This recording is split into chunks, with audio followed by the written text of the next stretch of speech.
Where is? I think you've answered this question for me before, but where is Wagga Wagga? Somewhere in New South Wales. I don't know exactly, but like the southeast of Australia. Okay, because that's the sister city to where I live. Got a big sign that I drive past every day. So funny. So we actually have a street called Wagga Wagga Drive. Oh, really? Mm-hmm. You should tag that street sign with the unofficial motto or slogan for Wagga Wagga, which is Wagga Wagga, so good they named it twice.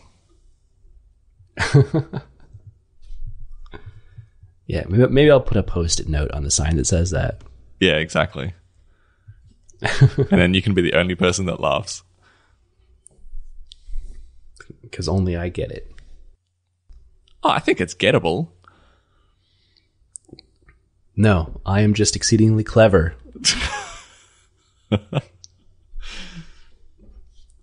That's why I'm so quick to recognize the decodes in my name.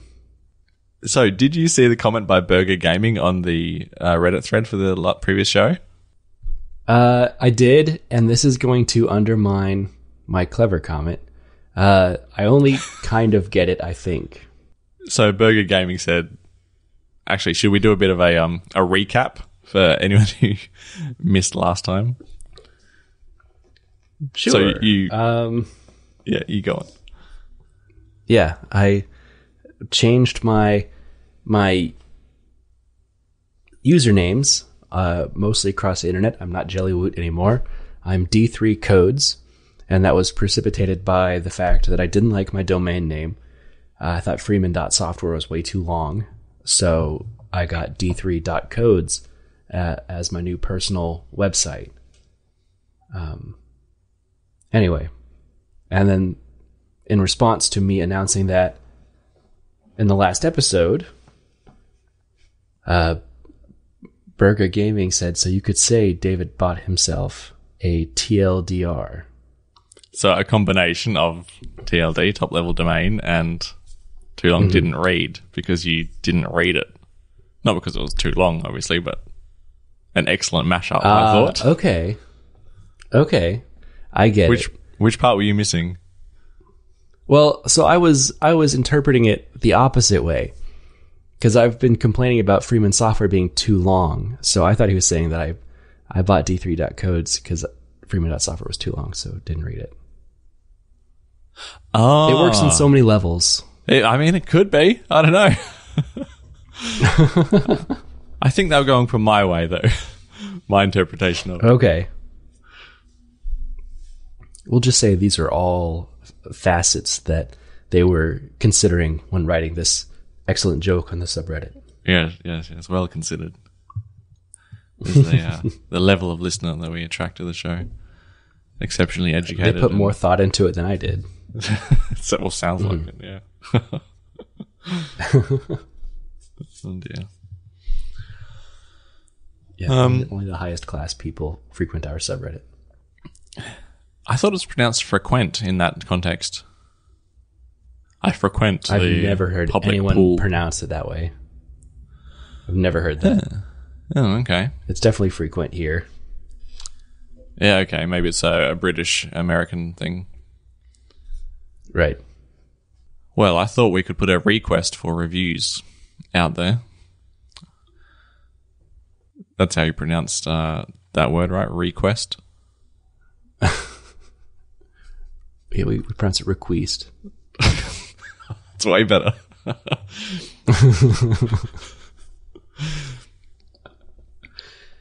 All right. I saw this note in the show notes, but what specifically are you wanting to request? Well, in the Apple Podcast directory, or in the app, you can review a podcast. I don't think we have put out a request to review since, like, maybe one of the very first episodes we ever did many, many years ago. And we do have a number of nice reviews in there, which is nice. But it does help a podcast's ranking in the directory to have more reviews. So I thought if anyone feels like they've got 30 seconds just to jump into the Apple Podcasts app, regardless of what you're actually using to listen to the show, and just, definitely add 5 stars in there. Or 4. 4 or 5, just to keep it realistic.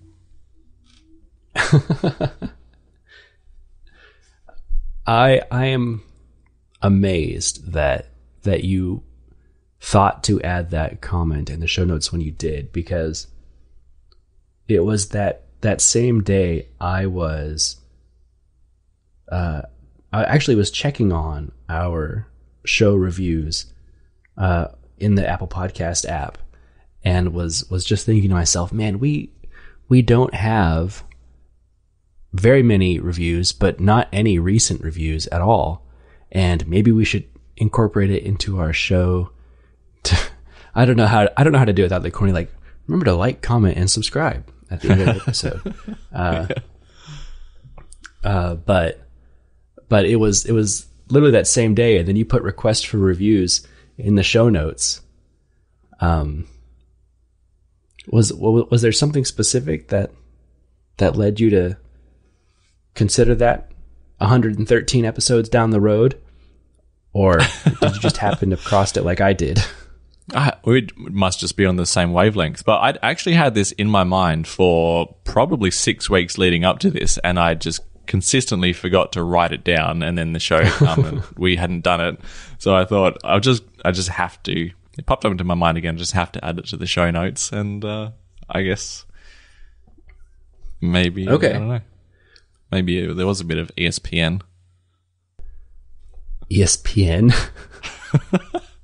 That's a quote. What is that a quote from? Mean Girls. Never seen it. You should. You'll get a lot of quotes if you watch that movie. I can't walk you down the train of thought that got me to that same conclusion earlier in the week. I finally got around to, I guess, reviving our social presence a bit. There was a really good app that I used for years to make like our YouTube thumbnails and the quote tweets. I try to put out a couple for every episode, or I did in the past. And I had this really good design app on my iPad that I'd been using to make those. And it got delisted from the App Store, and I don't know, I restored an iPad or something at some point, and so I wasn't able to get the app anymore. And as a result, I kind of stopped posting on Twitter, and I stopped making our YouTube thumbnails because I kept telling myself I got to find a new better app to do this with. And I finally got around to it. I found an app, and it's on the Mac now, so I can do it all from my computer and have to switch to my iPad. It's just Canva, which is like the go-to social media post, whatever, making app, it seems like. At least I see ads for it all the time. Mm-hmm. Anyway. An Australian app, I should add. Oh, is it really? Mm-hmm. Yeah. It's very expensive if you want to pay for it. I'm using the free-ish version where I can pay for the assets I'm using, but not the subscription fee. Mm-hmm. Because I don't remember the amount, but it was like $100-some a year, which is probably fair for people who use it more than I do. Anyway, point is, since we're begging for reviews now, also check out our Twitter, twitter.com/bluebubblepod, where you'll see updates on when our shows are posted.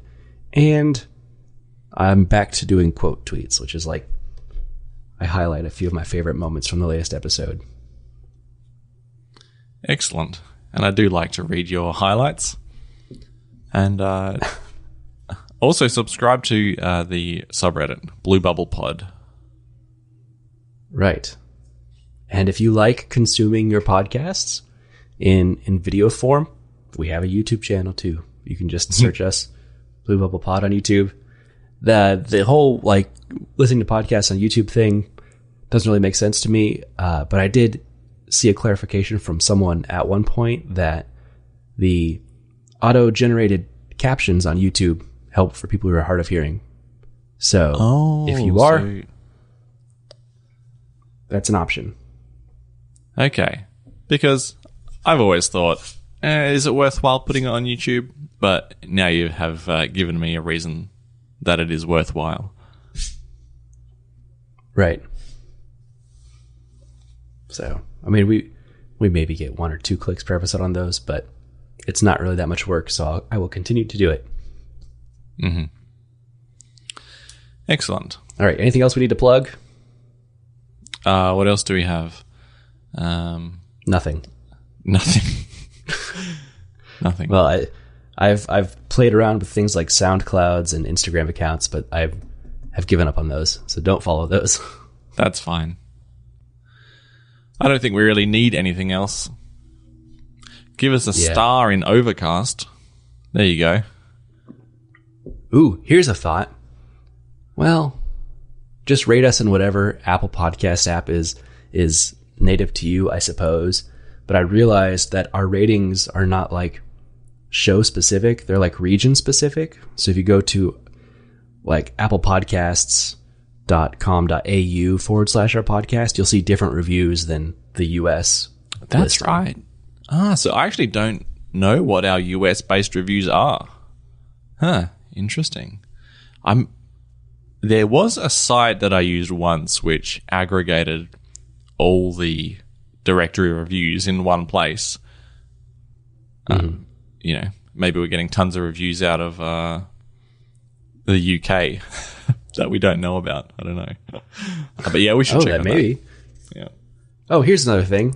For the time being, our podcasts are still hosted by Anchor, which means you can send us voice messages. We've gotten some good ones over the years. They're few and far between, but we're happy to play and respond to those if we receive them. Yeah. I did do a little bit of casual research about changing from Anchor. Nothing really jumped out as a good option, but I am still keen to get chapter-specific artwork and chapters just at all into the podcast again, like the early days, which we lost with Anchor. Yeah. I can't believe something so basic isn't included in Anchor. That's really surprising to me. I believe it's because they used to, at least, dynamically insert ads, and it was difficult to support chapters and dynamic ad insertion at the same time. In fact, I don't know any podcast that can do that has done that. None that I listen to, at least. But even if we don't insert ads ourselves, which we haven't done in a long time, even then, they won't let you do chapters, huh? You know what? I haven't tried. I'll be perfectly honest. I have not tried. Maybe I should. Maybe I will. I'll put one chapter right in the middle of this show, and I'll upload it without touching the ad buttons at all, and we'll see what happens. Okay. Maybe that'll solve all our problems. Maybe. Short of all the money we used to earn from our ads, it was enough for a nice giveaway one time at least. Yeah. Yeah, we pumped that money back into the community, right? Well, back to one person. Yeah. Basement Works, right? Oh, yeah. That username, did they get it? Seems familiar. I don't know. I think they've won something at some point over the years. That spec'd out Mac Pro that we gave away that one time. Yeah, and I just happened to win that drawing. That was incredible. Yeah, amazing, yeah. What a feat.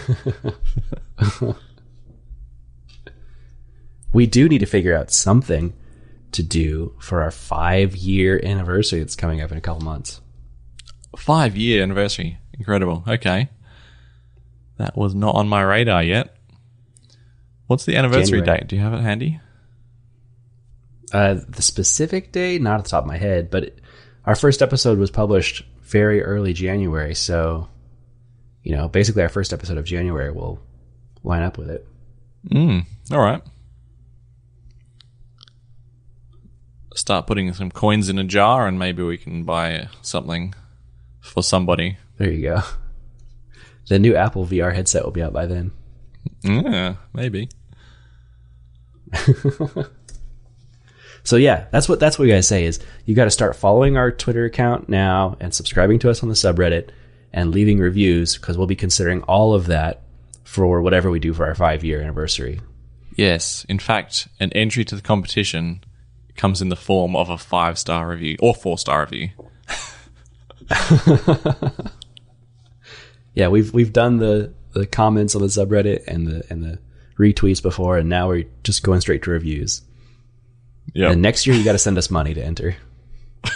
I think that's illegal. We'll have a no purchase necessary convoluted website they can fill out if they need to. Okay. Is money a purchase? If you're just sending us like cold hard cash, I don't think that constitutes a purchase, does it? That's like buying a raffle ticket, right? That's a thing. That is a purchase. Okay. I was thinking like, they had to, whatever. I have an iPad Air in my hands since we last spoke. And okay, first off, before we talk about anything else about it, do you have a silver iPad or a gold iPad? Oh, good question. It's really hard to say.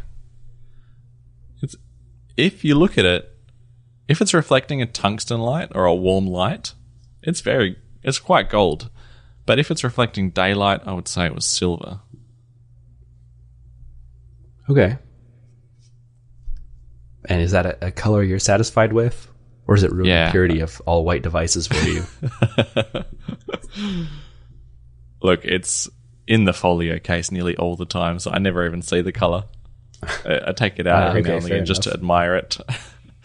It's not as nice a feeling as taking my white iPhone out of the case and observing the pure whiteness of it.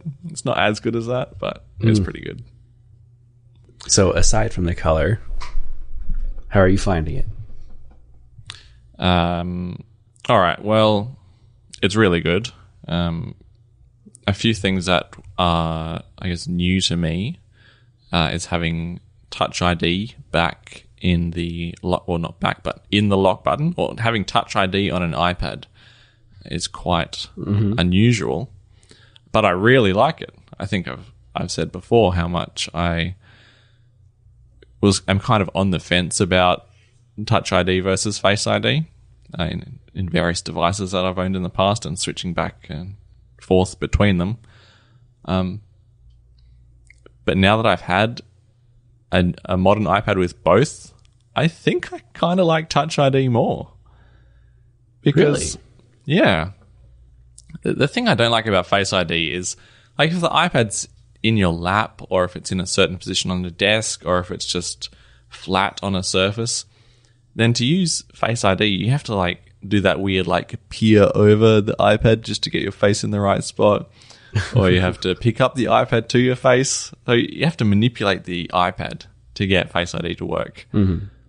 But Touch ID, it doesn't matter where it is. You just reach and gently place your finger and it authenticates you. It's really nice.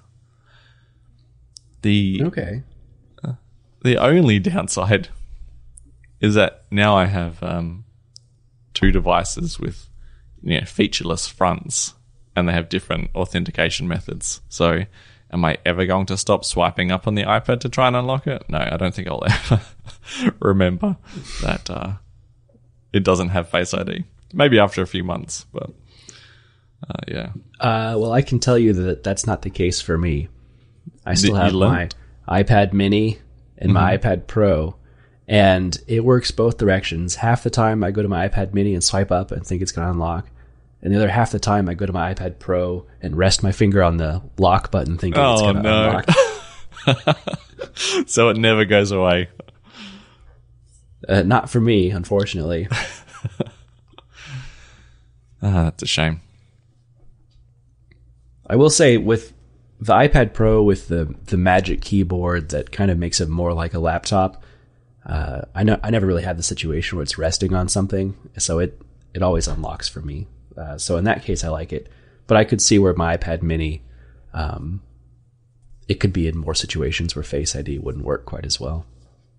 Yeah.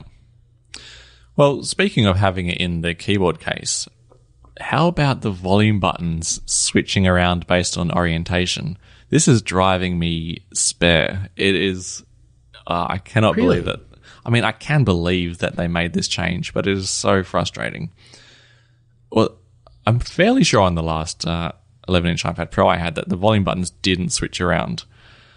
But, Right. yeah, sometime recently, I'm not sure when, they've made this change. It might have been when they added the on-screen volume slider, because when you've got the iPad in landscape, the volume slider is now like at the volume buttons on screen. So, of course, it doesn't make sense if you're pressing the leftmost button and then the slider is moving to the right. I can see the logic in that. But does my brain disconnect this button is volume up and this button is volume down? No, it can't disconnect that.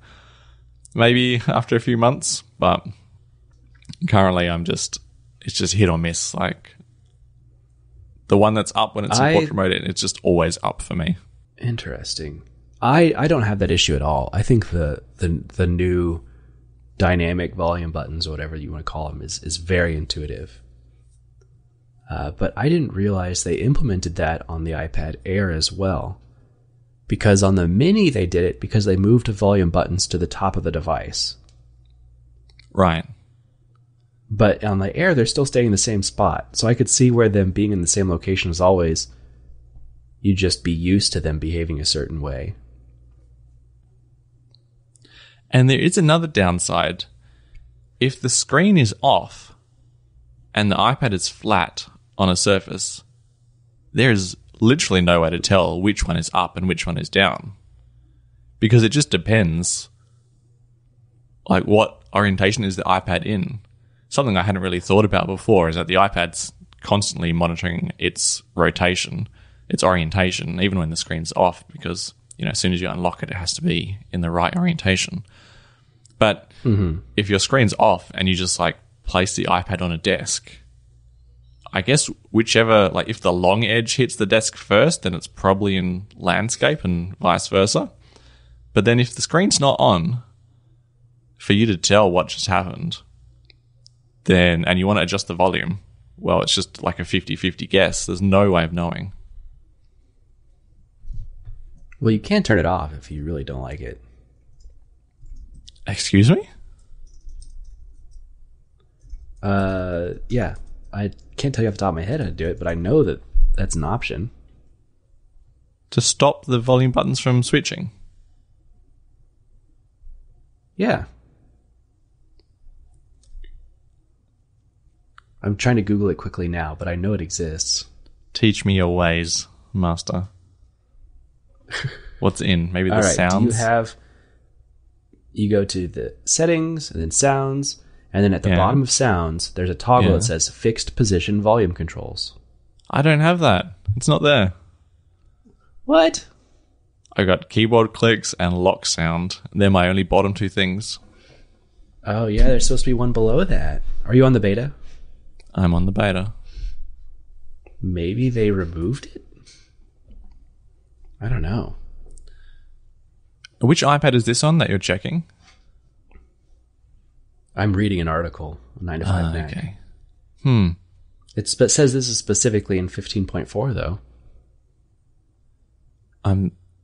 If they implemented this originally on an iPad that had the previous style of volume controls, then maybe they had to do this toggle. But, you know, if this iPad Air 5th Gen never had that option to begin with, then it's possible that they're not going to add it. You know how they do that sort of thing? Yeah. This is specifically in reference to the iPad Mini, though. Oh, and that always didn't have those controls. Yeah. Yeah. It was something people complained about, and they added the toggle in later. That's why I remember it existing. I guess it's time to chuck a feedback in then. You just need to get used to it, James. It's really nice. You cannot get used to that second problem that I said. Because Okay, you need to stop setting your devices face down on surfaces. It's like It's not face down. No, it's not face down. It's just on its back without the screen being on. Oh, okay. Or with the folio closed. So what are you doing? Are you like playing music from your iPad in this situation? Yeah, sure. Music, podcasts, whatever. I guess maybe that's a situation specifically I don't really do. I just have my HomePods play. Yep.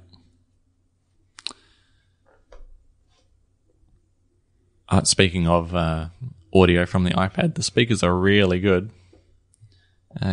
Yasmin and I were watching the new Top Gun movie, Top Gun Maverick, on the iPad through the internal speakers, and they did one of those like jump cuts between scenes, and as they do, like you can like change an aspect of the movie to make it more obviously a jump. Like could change the brightness or could change the volume. In this case, they did like a quiet to loud scene change, and we both actually got like a little jump scare from this change, just from the iPad speakers. It was incredible.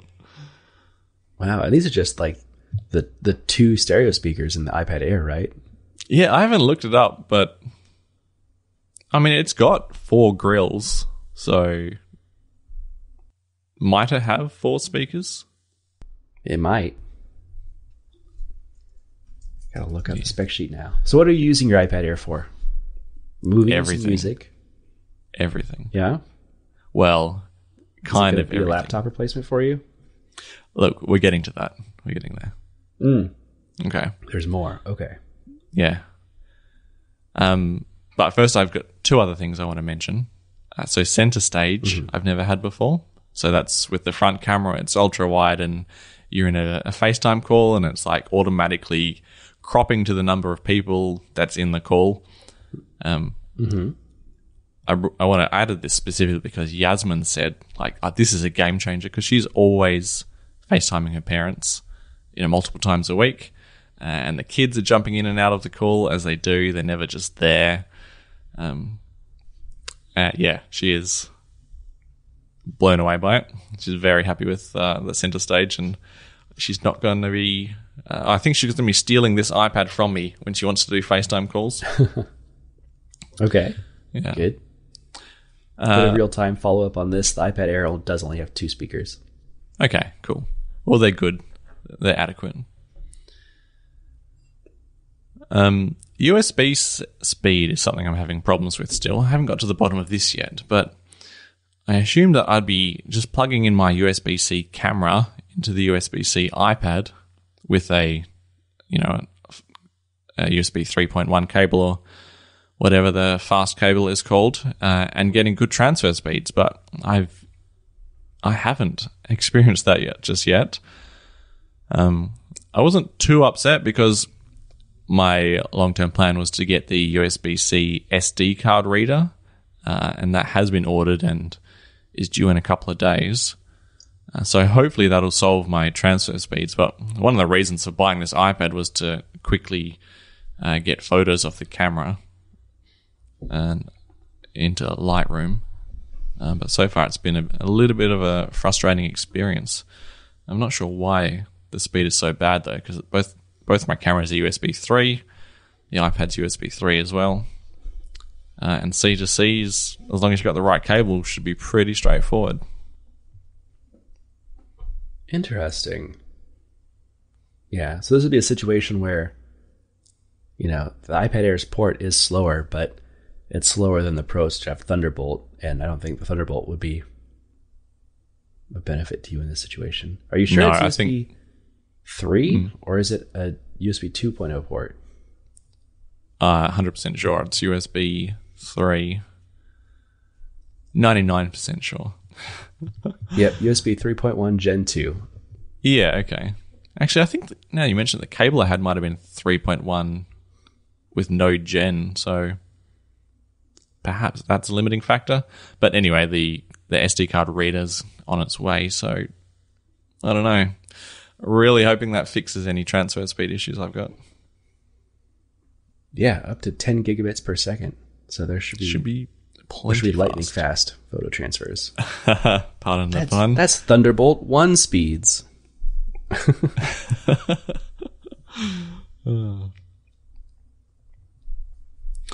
But anyway. Do you have any other accessories for your iPad? Like, did you get a pencil or anything? No. I am settling in with what I've got first. I wasn't even absolutely convinced I would keep the iPad when I bought it. I thought, there is a chance I will return it and get a laptop instead. But after trying Stage Manager, I'm pretty convinced that it's... Okay, tell me more. ...has taken a huge leap towards being a laptop replacement. You're the first person I've heard say that. yeah, that's what you said to me. I think, there are a couple of aspects of Stage Manager, right? And I think I'm only talking about a very specific one. So you can just have the iPad standalone and use Stage Manager, and it's just like the windowing thing on the iPad. Now, I turned that on once, and I was like, this is pointless, and I turned it off. Mm-hmm. And the next aspects of Stage Manager are kind of tied together, which is external monitor support and multi-window on the external monitor. Mm-hmm. And it's specifically the external monitor support that I found incredible, and it was like a complete game changer for the iPad. So the previous iPads would just mirror the screen, and you just have the same thing on the iPad and on the external monitor. But now it's like a little laptop. You can have one window on the iPad and a completely different window on the monitor, and then you can have multiple windows side by side, and because you've got an external monitor, you've got plenty of space for both of them. You've got all your app switcher down the left, which is really handy just to quickly switch between apps. You've got your dock with the app library, which is a really quick way to get to any app on the iPad. Mm-hmm. It felt so much like using a laptop that I just did my entire day's work on the very first day that I tried this on the iPad with Stage Manager. It was that effective. I could never have done that with a previous iPad without Stage Manager. Because slide over and split view just don't cut it. You just don't have enough on the screen. Like, there's not enough real estate, even with an external monitor, to get anything done. And Stage Manager solves it. Well, I think maybe your differentiating factor, at least in the threads I've read on Twitter, for the most part, is the external monitor. A lot of people are complaining about Stage Manager in general as an iPad feature, but I haven't heard many people talk about actually plugging it into a monitor and using it that way. Yeah, I think that might be on the right track. I can't see the point of it on the iPad by itself. I think I also tend to try to keep it tasks to like a single tasking mode when I'm using just the iPad as well. It's just my mindset when I'm using it. It's like a single task device. I don't think since I've had the iPad for the last week that I've used slide over or split view even once. Really? I definitely have situations where I find slide over or split view useful, or even the ultimate multitasking of a picture-in-picture window and split view and a slide over. But I've never found myself wanting for any more than that. I guess as far as being on the device, that level of multitasking is already more than I need in my day-to-day. But I will say, for quick things like glancing at social media or something, that's slide over is my number one thing. Like if I'm in chorus rehearsal and I've got my sheet music up and the director has stopped to work with a different section, I just swipe over from the side and there's my Twitter feed, and I'm scrolling on Twitter while I wait for her to come back to me. Yeah. Okay. And I can. I would use. If there's something I'm doing and I need to do something else, the first thing I'm doing is nearly always watching something. So I prefer to go to picture in picture and then just access the app. in full screen. Right. Yeah. My usage for my iPads, well, it's definitely changed over the years, because all of my time in university, I was begging for features like this. Like I want the iPad to be more like a computer, because I want my iPad to be my single computing device I carry around. I already had it for textbooks and for note taking, but like specifically all the programming courses I was in, I was like, let me do all this on the iPad. But now that I am out of university and I just grew up, I guess. I have a computer for my computing things, and iPads are just consumption devices now. And I don't find myself hankering for more options to do my work on an iPad. Yeah, maybe I'm in a honeymoon phase with it still. And I don't think I could ever get rid of my computer because it still does things that an iPad can't do. Likewise, I couldn't get rid of my phone because it's more portable, but it still really feels like the iPad could be my only computer with these other devices like in the background doing certain very specific tasks that I don't need to have at my fingertips on a daily basis. Like for example, the phone has to receive text messages to be able to forward it to the iPad because the iPad literally can't do that, or the computer has to download TV shows because the iPad can't do that. But both of those things can exist on the periphery, and the iPad is like the primary device. I definitely see the appeal of something as light and portable as an iPad being able to be your primary device still. I think in my case, the reality of my work is that it'll never be able to be done on an iPad, especially because it's all Windows based. Yeah. That's a big hurdle to get across.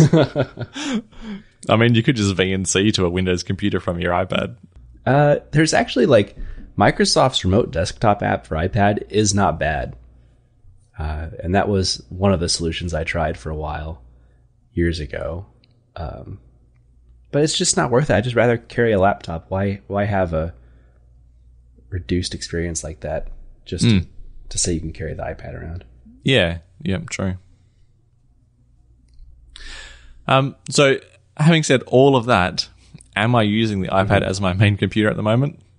No, I'm not, unfortunately, because unlike what all the other people say about Stage Manager, which is it's stable, but it just doesn't work how you'd expect. My experience is the complete opposite. It crashes all the time doing even the most basic tasks. Like you've got your main window in the middle, and then you've got your like 4 recent windows on the left. I cannot even interact with those recent windows on the left because it just resprings the iPad. It's that buggy. So it is, unfortunately, fairly unusable for day-to-day stuff, unless you really watch what you're moving around and watch what you're clicking on. On top of that, though, there are a lot of apps which, if you launch them in Stage Manager, they don't even work in non-Stage Manager mode until you force quit them and open them again. So I think the size classes are messing with apps, and that might be fixed once these apps can release their builds that are built against iOS 16. I'm sure they will. In fact, I jumped on Microsoft Teams is one of the exceptionally buggy apps, and I jumped on the Insider for Teams, and that fixed most of the problems there. But I guess stay tuned for whenever 16.1 RC is out or the public release is out. We got like a month and a half to 2 months till we're going to see that. Yeah. I think, it may even take until iOS 17 for this to be truly usable for someone who's not willing to... A year of refining it? Yeah, it might. I saw, and I did not save it, like just before hopping on this call, there was a tweet that they're already working on like a new version 2 of Stage Manager planned for iOS 17. It would be surprising because there are a lot of fundamentals in the current one that are very broken. Right. Why would they put focus on 17? They've already realized that the current existing implementation of Stage Manager is not going to work long term. So they got a whole rewrite of it in the works. It would not be out of the ordinary for them to completely change the iPad multitasking paradigm between versions. They seem to like to do that. Look, every year. But as long as they keep external monitor support, which there's no reason to get rid of it, then I'm happy to use whatever they've got. I will say I found myself liking Stage Manager quite a bit. I don't have it on any iPads, but I still have it just turned on all the time on my Mac. And something about it is it's very intuitive for me. It solved a lot of the cleaning up and rearranging windows problems.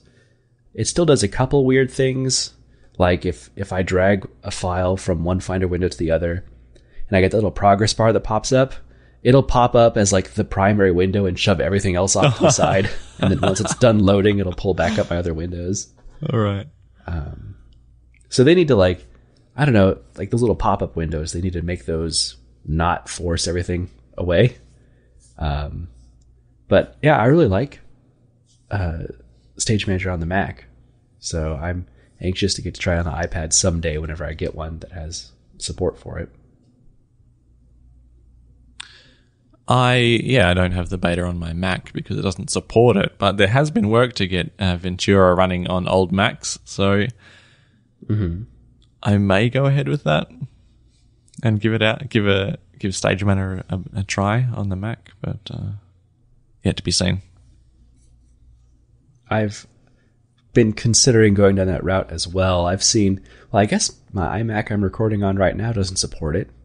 I'm really not worried about this staying up to date, though. It's just my audio recording computer.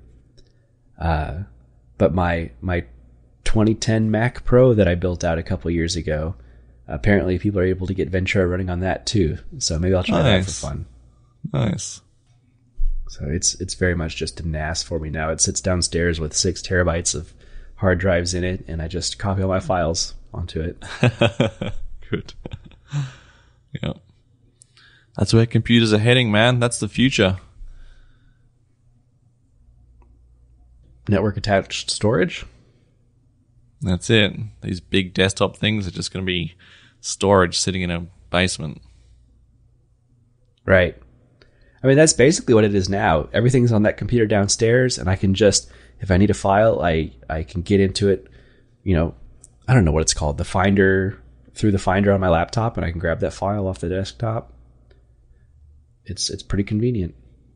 What I do wish is the Files app on the iPad would have the same, like, here's your network devices list that the Mac gets, so I could just as easily hop into my Mac Pro from iPad OS as well. I mean, it doesn't have the list there, but you can pretty easily connect to the network devices. Yeah, but it doesn't persist. Like, I'll connect to it. It does for some indeterminate amount of time. I don't understand why, but I'll go through the effort of getting that connection established, and it'll be there for like a week, and then it's not in the Files app anymore. Can you add it to a favorite or something like that? Maybe. It's not something I've messed with for a little bit, so maybe I need to give it another go. My network access on the iPad is pretty much limited to in other apps, not in the Files app itself.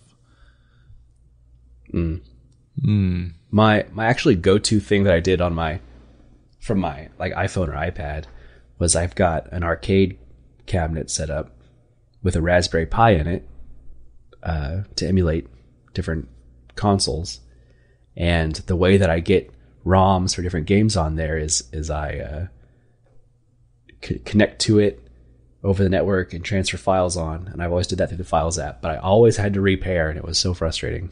Yeah, I can imagine. What is first ever app user in the topics? Oh, okay. So this is not a big topic, but I had for the very first time ever someone walk up to me and say, I use your app. My what? Pitch pipe for the Apple Watch. Ah, yeah. And how did they know it was you? So this is an incredible small world situation. It is actually a guy that I sing with in my chorus. He was out having drinks with our director, who knows about my app. And he was telling our director about this app that he has on his Apple Watch that he uses when he's practicing singing. And he's like, oh, actually, David made that app. Okay, so he came up to me in the next rehearsal. He's like, I use your app. So he found it just by himself. He wasn't recommended by you or the director. Okay, so that is awesome. Yeah. He said it was, I don't know what he searched, but he said it was the number one thing on the App Store when he looked for it. So, yeah, made me feel good. Yeah, I bet. And it renewed my realization that I need to get it updated for the newest version of watchOS, because they did some stupid things with the new version of watchOS and made like the, I don't know what you call them, the title bars or whatever, the headers on the different views. They made them way bigger, and it messed up the views on all the screens. So I need to go in and tweak all that, and I haven't messed with it yet. Maybe you should wait until the next watch comes out, the Apple Watch Pro, because there might be even more work to do then. Yeah, you might be right. Man, I do not know what to think about that watch. Well, shall we put our tokens where our mouths are and play the Apple event prediction game? All right. I haven't looked at it yet. Well, that suits me just fine, because I actually did homework on it to try and actually win one of these damn things. Did you really? Okay. All right. We'll see how this goes. I want to be transparent. I did my homework. But what does that mean? Like, you read rumors and stuff? Yeah, I went back and went through the rumors for the year, and then for some of the questions I looked at previous patterns that happened, and some things were fairly certain, but then there are still a couple of questions in here that could definitely go either way based on previous patterns and rumors. So yeah, my research hasn't guaranteed me anything, but yeah, maybe if we go through all this, it'll draw me level. Yeah, go on. If we go through all this, you with your preparation and me with deliberately not even looking at the questions because I wanted to go into it blind, and I still win at the end, what do I get? You get bragging rights. As always, purely just bragging rights. All right. So do you want to take turns alternating through these questions? Yeah, sure. Okay. Let's see if they're the same order. So my question number 1 is, will the Apple Watch Series 8 have temperature sensing capabilities? Is that yours as well? That is indeed my top one. Okay. And my answer to this one is yes. All right. We'll have to take turns giving answers so that we can't just go off each other's. Exactly. Okay. Yep. But we do get to do like the amount of unicorn tokens we want to bet, so maybe that'll also be a factor in this. My confidence level in this is fairly high. So the options are 10, 30, or 100. I'm going to give it 100 on this, actually. It's not going to be full like thermometer on your wrist sensing capabilities, but it's be like you'll get an alert if you have a fever. That's what I'm expecting. All right. Yep. Well, just to keep it quick, I'm in the exact same boat, and I also plan to give that 100 tokens because rumors are fairly certain on that one. Okay. Will we see a 10th gen base model iPad? Now, this is one that could go either way because we have had iPads released before iPhones at previous iPhone events, but rumors suggest it will be released in the October event. So, yeah, it's a bit of a 50-50, but I'm going to swing with no, the iPads are coming later in the year. Not that we say that, of course. And because I'm lacking confidence, I'm going to give it 10 unicorns. Oh, wow. Okay. I did 100 unicorn no on that. Oh, okay. Before you revealed, so there wouldn't be any influence there. How many... Wait, how do the unicorns work again? Do we have an amount of unicorns? We have a set amount, but I think they're going to be different because I earned more in the last round than you did, assuming that it's a total you carry with you. I don't know. It doesn't tell me how many unicorns I have left, right? I might need to be more conservative moving forward. Wait, why wouldn't you just bet anywhere 100 on everything? I guess you just don't have that many unicorns. Because you lose more if you bet with a higher confidence. So, because if you bet 10 tokens and it's wrong, you only lose 10. But if you bet 100, you lose 100. I see. Okay.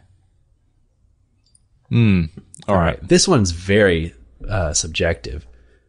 Will there be any memorable Craig moments? So this is tricky because Craig's time to shine is usually WWDC, and I think it is a little bit more flip of a coin whether or not we'll see him in a September event. Some things that I think about, like maybe last year or the year before, like the only time we saw Craig in the whole event was the camera panned past him in one shot, and he was like just in Apple Park. So does that count as a memorable Craig moment? I don't know. Yeah, if that's a no, then I think it is very 50-50. Also something to consider this year, though, is this is an in-person event for the first time in a few years. And we don't know what that means, if they're going to be presenting on stage or if it's going to be more like WWDC where they get everyone in the auditorium and just play the video for them live. But if there is more on-stage demos, Craig is the guy that usually does that. So for that reason, I'm going to say yes, but it's going to be a very unsure 10 unicorn yes. Well, I suspect the in-person event will just be WWDC-esque, so it'll just be a video on a screen and then a couple of peripheral things happening. So the keynote itself is just going to be a video, and like in 2021, 2020, I scanned through the videos for both those years quickly, and I didn't see Craig make any appearances. Now, I did scan through quite quickly, so I missed any like pans across him or anything like that, but I'm fairly sure that Craig is not going to make an appearance, and definitely not a memorable one. So I'm going with no. You really did do your research for this. Look, I have to win something. And I mean, he could make a wildcard appearance, so I'm a little bit scared about betting 100. It's definitely a possibility, so I think I'll go with 30. Okay. Pulling ahead a little bit there, if you're right. That's two answers I've made which are against the majority as well. Oh, I haven't been looking at what the majority votes are. The majority's been yes for temperature sensing, yes for the base model iPad release, and yes for Craig making a memorable appearance. Really? People think the base model iPad's coming. I think that's a mistake. Okay. All right. Next one. Will the Apple Silicon Mac Pro be unveiled? Rumors suggest that the Mac Pro will have its own event. Well, not its own event, but not in this event, but rather in the October event. So I'm fairly certain that's just going to be a no on that one. I feel like I'm hedging, always just betting 30 tokens. So I'm going to go 100. Yeah, I did the same thing. That was 100 unicorn. No, for me, rumors or not, that's such a big product. It deserves its own keynote. Or if nothing else, the iPhone deserves not to have its spotlight stolen by something that important. So I don't think there's any way that's going to happen. All right. Which chip will the iPhone 14 have? Not the Pro. The A15 or the A16? Now, going off of past trends, all signs point to it having the A16. But rumors, of course, have been telling us that it's going to be getting the A15 for the last few months. I'm not a fan of the degree that the rumors are specifying that the 14 and 14 Pro are going to be differentiated this year between screens and cameras and processors. It seems like they're going to be two completely different phones. But I have not heard anything that makes me think that differentiation is not going to happen, but I'm not happy about it. So I'm going to say it's getting the A15, but I'm going to just do 30 unicorns on the A15. I'm also going with the A15, but I think that we have to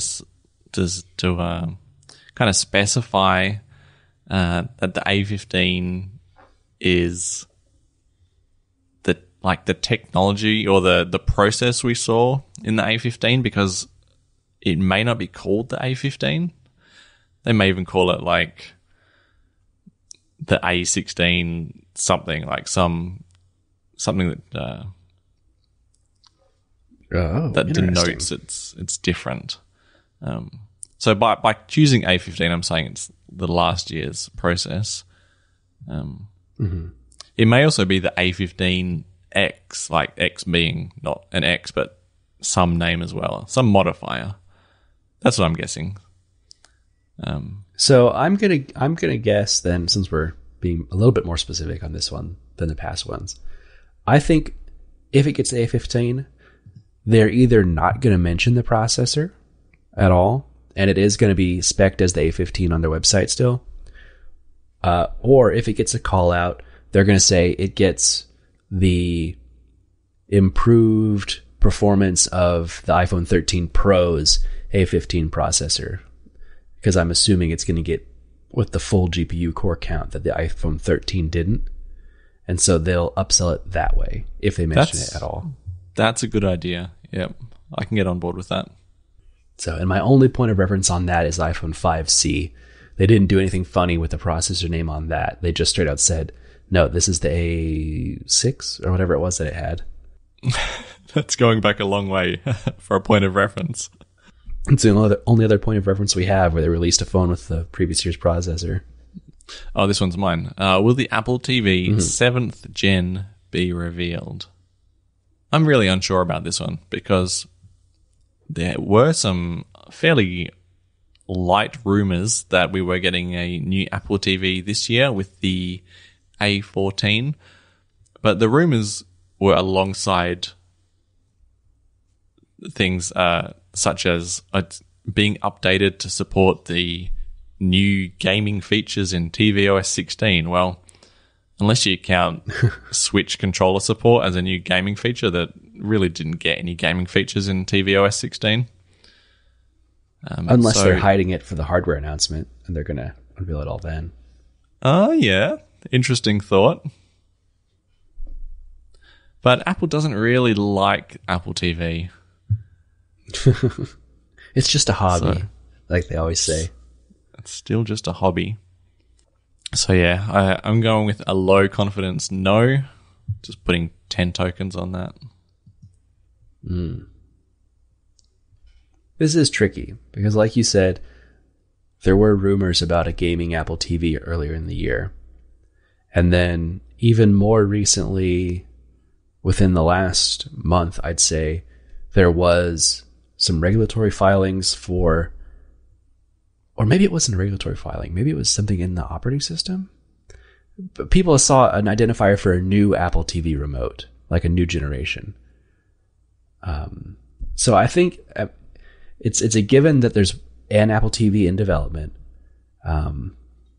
We don't know for sure how far along it is, but if they were to announce it this year, and we say that's definitely going to happen, this event would be more likely than the October-November event alongside Mac Silicon. unless they did 2 events. They had an October event with iPads and the Apple TV, and then a November event with the Mac Pro and M2 MacBook Pros. Man, I'm torn on this. It's just raining events now. Well, they've done 3 events in the fall for the last couple of years, it seems. It wouldn't be out of the question. I don't want to just copy you and do a low confidence no. So, as much as I don't think it's going to happen, I'm going to do a 10 unicorn yes to be different. Ooh, okay. Because if there's one coming this fall, I think this could be the event they announce it at, but I'm not convinced we're getting one this year at all. Okay. All right. Will there be an iPhone 14 Max? So the larger sized base model iPhone, yes. And I'm going to put 100 on yes. I think that's given. You really don't see how many tokens you have? I see a count, my inventory account every time I bet. It says you have 260 tokens. Mm-hmm. You can see that number too? Yeah, on the betting screen, I suppose, yeah. I've got 650 tournament tokens left. Okay. So maybe we do have the same amount. All right. What's your bet on this one? I think the writing's on the wall for the max size non-pro phone, so 100 on that too. Likewise for the next one, will there be an iPhone 14 mini? No. 100 tokens on no. Yeah. Unfortunately, I think it's very likely they'll keep the 13 mini around to fill that niche for a while. But yeah, writing's on the wall, like you said. All right. So the next one's more interesting. Will Apple finally unveil the AirPods Pro 2? Again, if they're going to announce it, this would be the event to do it. And I really hope they do, because I'm quite interested in upgrading. And if they don't announce an update to it next week, I don't know what I'll do. I don't know how long I should keep waiting for an upgrade, or if I should just buy the Pros. There hasn't been a ton of rumors, at least nothing definitive, around AirPods Pro. There's been lots of mentions about they're in development, but those rumors have been going on for years, and they've flip-flopped on things like they're going to have a stem, they won't have a stem. So there's been nothing definitive, but I think the timing is right. It's been almost a couple years since the original Pros were announced, and this would be the event to do it. iPhone and iPhone accessories. If we only got iPhone, Apple Watch, AirPods Pro, like that would be the lineup that I would expect. So I'm going to say yes, but not a fully confident yes. I'm going to put a 30 unicorn yes on getting new Pros. Well, the only AirPods to feature in an iPhone keynote before were the very first AirPods. Actually, was that the iPhone keynote or just some other keynote? I'm not too sure. It was announced alongside the iPhone 7. Okay. Yep. Yeah. And since then, I think it's been all press releases, even for new products. That is... Yeah. They have been press releases. Even the AirPods Max got press releases. But on the other hand, I kind of just want to play it safe and bet what you did now. I think I've differentiated myself enough, and I don't want to take any more gambles. So I'm going to go... What was yours again? Wow. 30 on yes? It was 100 no. 30 on yes it is. All right, so now it's not even a game of who's guessing the best. It's just going to be you're playing the game now. Whose strategy was the best? If that's what it takes to finally win one of these, I'm willing to go. I'm willing to do anything. I think your logic was very sound, though. You're right that they haven't announced AirPods alongside a device, ever since the original. You're just trying to flip me now. It's too late now. You can't change your bet. Oh, yes. You can. No, that's right. If you change it, you have to actually spend real money to do it. Remember? Oh, do you really? Yeah. Change your prediction. Let me see. Oh, yeah, that's crazy. You want me to pay $6 a month? Yeah. Oh. We're not going to monetize this game, but... All right. All right, next one's yours. And will Apple show off the rumored Apple Watch Pro? Well, rumors have been coming fairly steadily for quite a long time about this upcoming Pro or rugged Apple Watch. And the man himself, Mark Gurman, is quite confident that we'll see it at the iPhone event. So I'm going to go yes. And I'm going to chuck 100 tokens behind my man, Mark Gurman.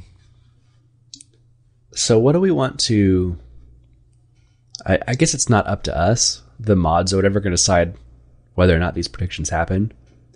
But if Apple unveils a bigger sized Apple Watch that is more rugged, but they call it something other than Apple Watch Pro, does that still count?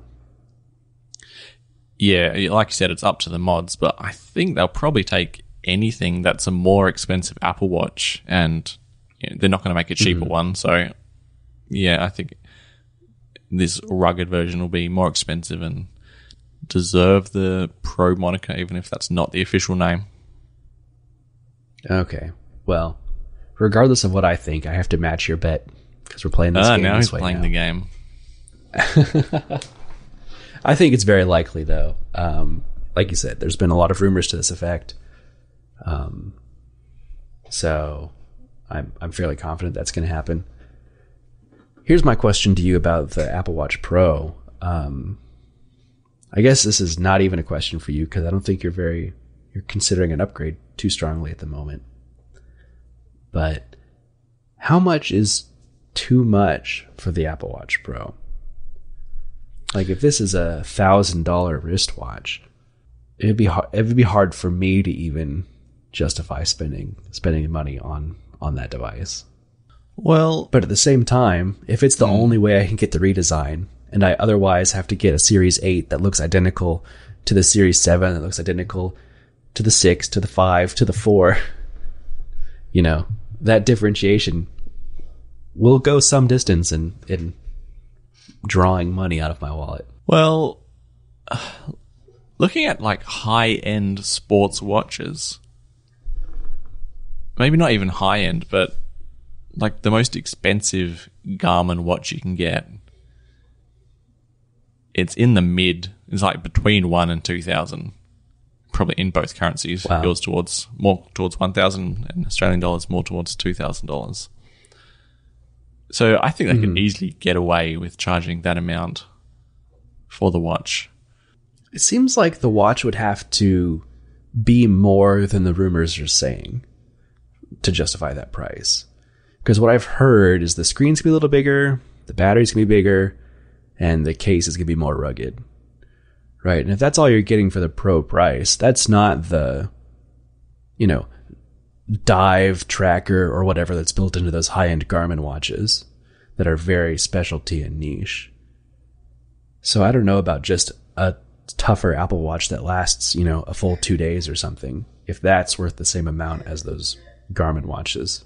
But every year they do like spec on spec increases normally and don't have too many new features. So if all it is a tougher shell and considerably longer battery life, which results in a bigger watch and a bigger screen, maybe that's all they need. Maybe they can also add in a more accurate GPS, and then that becomes a selling feature, like, GPS down to the nearest whatever. And then don't forget that the rumor of a satellite connected device from Apple has been doing the rounds again this year. So what if it means that you could get lost outside of cell coverage during doing your extreme sport with your extreme Apple Watch, and it means you can still send SOS, location updates, all that sort of stuff. All right. Yeah, that could potentially be the differentiating factor if that Pro one had the satellite connectivity that the phones are supposed to get. I'm almost scared because what if it is, whatever price I end up deeming justifiable at the time the keynote happens. I'm worried about buying that watch and the bigger size just being completely unwieldy on my wrist. Like I feel like the current size I'm wearing now is about the biggest I'd want my watch to be. Unless the flat edges really help make up the difference. I don't know. Could be a big gamble to spend that much money and then get a watch that I don't like. Maybe it's a case of like, when the Apple Pencil comes out and you want it because you think you're an artist, and then the Apple Watch Extreme comes out and you want it because you're suddenly like an enduro runner or something. I'm not fooling myself like that. No, maybe it prompts you into like a total hobby change, and suddenly you're, out in the sticks every weekend. Oh, okay. So you're trying to sell it as an experience. This could be a lifestyle change. Yeah, this isn't a product. Okay. This is a lifestyle. And right. any weight is tolerable for a lifestyle. Okay, here's my deal breaker. If it doesn't work with the old bands, then I think I'd have to immediately write it off. There's no way it will. It's got to have ultra durable bands. Oh man, what if it has really nice looking bands and I have to buy it just because I want those newer bands? Ugh, I'm dreading this. We'll see. If I buy into this lifestyle, be prepared for like constant fitness challenges. Okay. We'll see if you can even send fitness challenges from a Series 8 Pro to a Series 3. Maybe they'll just stop talking to each other. Right. We only talk to the other Pro watches. Yeah. It's elitist. One other thing about this keynote, rumors in the last day or so about the new, I don't know what to call it, the notch on the iPhone 14 Pros, sounding like there's going to be a software bridge between the pill and hole cutout shape. It's going to be like one long black pill the whole length of the phone. Have you seen this? Yeah, I have. It seems likely. I don't see why you wouldn't. Right, yeah. I think it gives a cleaner look overall. It confirms to me, unfortunately, that we're not going to get the iPhone wallpapers that spell out iPhone with the notch being the I, unfortunately. Maybe with the jailbreak. Yeah, there you go. But I really like, especially along with these rumors, is that the camera and microphone active indicators are going to be in that space between those two cutouts. I think that's a great spot for them. Mm-hmm. Front and center, right alongside the camera, just like it is on the Macs. And that's what really sold it for me, is that they're going to do something with that space. It makes a lot of sense. Apple's like a privacy and security first focused company, and the current location of those indicators is easy to miss. So to have some like purposefully black screen to chuck them in will make them, mm-hmm. center stage, just to use stage and center in another context. All right. Well, I'm excited. Only a few more days to go. And what phone will you be purchasing? Well, I'll have to wait and see what exactly gets announced. But I expect the 14 Pro, unless there's some big differentiating feature in the Pro Max again this year, and I feel compelled to upgrade. I'm not sure what I'm going to do. There's a chance I'll buy a 14 Pro. It seems silly to buy a 14 non-Pro when you could probably get the 13 Pro, which will be maybe a similar phone for much cheaper. So yeah, 14 Pro seems reasonable. If this happens at all. Well, I would previously, I think I said I would consider a Max, but now that I have an iPad, I don't really feel the need for a Max phone anymore. So yeah, if I was to buy something, I think the 14 Pro regular. Yeah. You just got to do it. Get the tax write-off. Or the tax, I don't know, what is it called? Tax break? Yeah, scheme. I think it's called a tourist refund scheme to try and discourage locals from using it. No, but unfortunately, I first, I think I'm possibly at my cap for spend already. And secondly, if I did get a phone, it would be on a plan, which I haven't done for a while. So I wouldn't have an outright purchase price invoice to provide them. Okay. Like the monthly installments through a carrier? Yeah, yep. Don't have that cash to burn after this iPad purchase. Fair enough. Right? You know what? By any means, upgrade your iPhone. By any means. I actually thought I was going to be forced to. You might have seen me chuck in the notes during the week, is my iPhone finally dying? Because for about 7 days, for some unknown reason, the cellular speeds dropped to like 2G speeds, which I don't think it's possible for it to be 2G because I think that network's turned off. But I put the SIM card out of the phone and put it in the iPad, and it wasn't the SIM card or my service because the iPad was fine with that SIM card in it. But in the phone itself, it was just unusable on cellular. Still showed 4G in the status bar though, but just couldn't hit anything. Interesting. And it just resolved itself after a while? Yeah, it just resolved itself.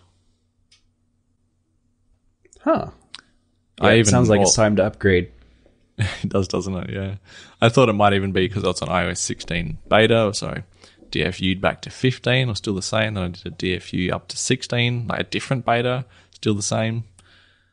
I don't know. Yeah. Time for an upgrade. It's probably, I mean, if I just had to guess, it sounds like it's more of a hardware issue. Like maybe there's a flaky connection with one of the antennas or something. Mm-hmm. And I mean, I have had like 5 screens and 2 batteries in this phone, so decent chance that something inside there's been nudged out of original position. So I've got a question for you about my iPhone. I'm debating on what to do with it now. In the past, I've usually gone the route of trying to sell it through Facebook Marketplace or Reddit Hardware Swap. Last year, I gave up on that and just went the route of selling it straight to Gazelle, which is just a hardware buying company that undercuts quite a bit, I think. But I don't know what to do this year. If I should give the classifieds another try or just take the $700 that Gazelle's going to give me and clean my hands of the issue. What will you get from the classifieds? Like, what's the difference between Gazelle and that? I haven't looked specifically to see what a 13 Pro is worth these days, but it's safe to assume I'd get a few $100s more. Assuming it works out well and I don't, get ripped off by someone offering to buy my phone through Reddit or whatever. Yeah, well, say it's like a $200 difference. You'll probably spend at least an hour doing like the listing and preparing it and dealing with all these people that don't show up. So is your time worth, That's fair. $200 for an hour? I mean, I wish it was. I'd be making a lot more money if that was the case. Yeah, I think the biggest thing is my risk tolerance is not what it used to be, and I will much more gladly take the $700 that Gazelle is going to offer me versus, send it to someone who does a chargeback through PayPal or something. Like cash only when it comes to classifieds. I guess I could do local classifieds. I usually do a hardware swap through Reddit. But yeah, I could do something local too. But then I got to make the drive probably to Kansas City because that's where most people are going to be. So that's an hour there and back. So that's 2 hours on the road outside of my other work to get the listing put up. There you go. Is your time worth 100 an hour? Yeah. All right. I think you convinced me. I can even start the process with Gazelle now and have them mail me the box to ship my phone back in. And yeah, right. As long as Apple doesn't do something like say the phones will be available for purchase in November, I can do that It's now. unlikely. Right. Yeah, for sure.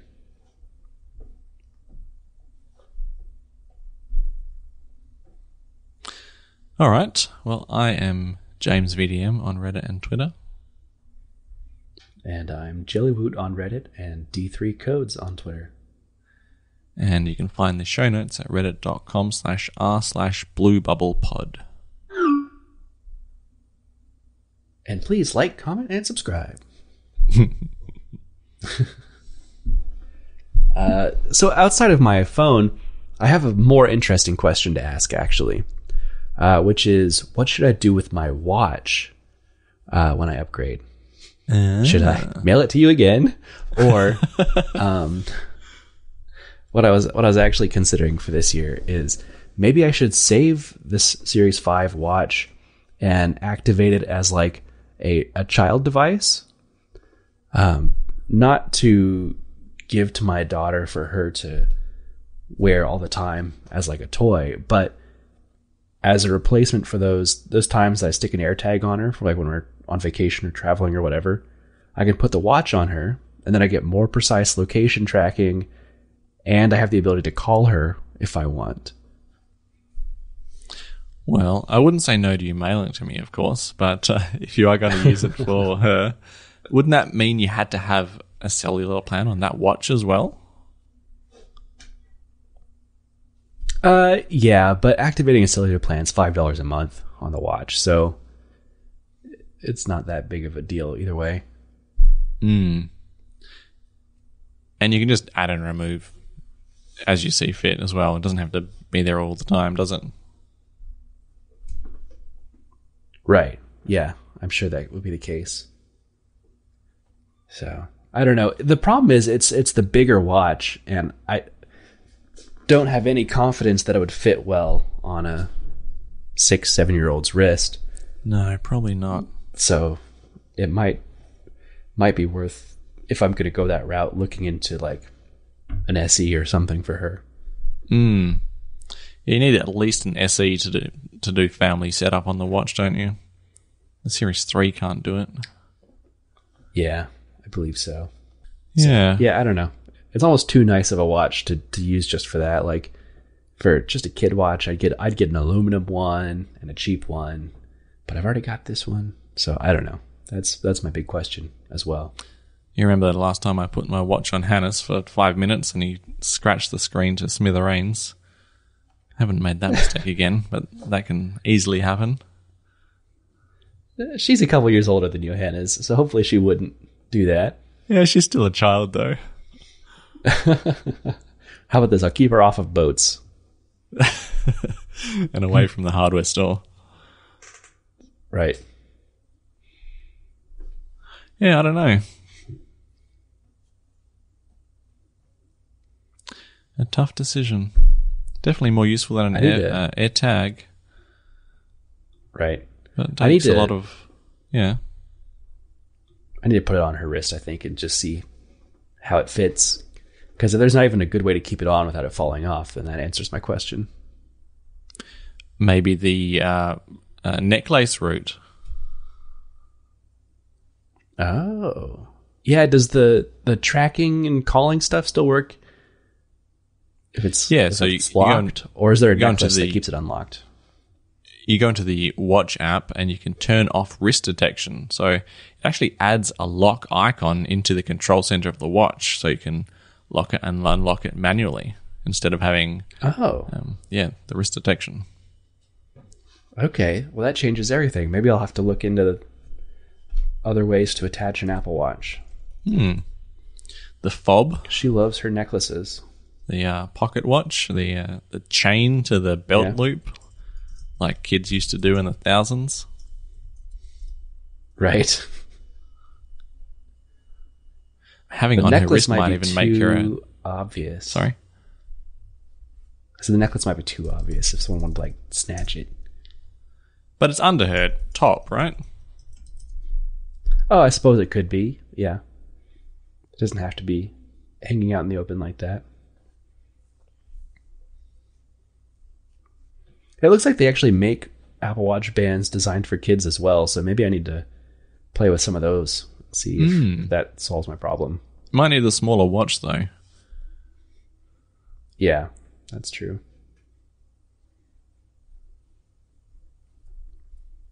I don't know. I'll have to play with it. Definitely be more reassuring than an AirTag, though. Waiting for their, like, minute-to-minute pings instead of having a constant thing going on. Right, yeah. It's got the whole GPS in it, and even better than, being able to see where she is being able to just call her at any minute if she wanders off too far. Mm-hmm. So, it seems like the way to go.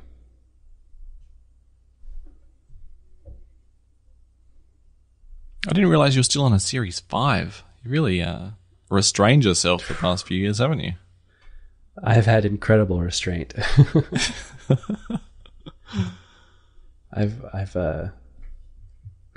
don't know. I mean, I remember with the Series 6, I bought and canceled the order, and I might have even done the same thing with the 7. Just it was too small of an update year over year. Time though. I think the body temperature sensing will be handy to give you like a pre-warning that you might be getting sick. Yeah. Yeah, I'll get the body temperature. I'll get the blood oxygen sensor. I'll get, even if I don't get the Pro, it'll be a bigger screen than I currently have now.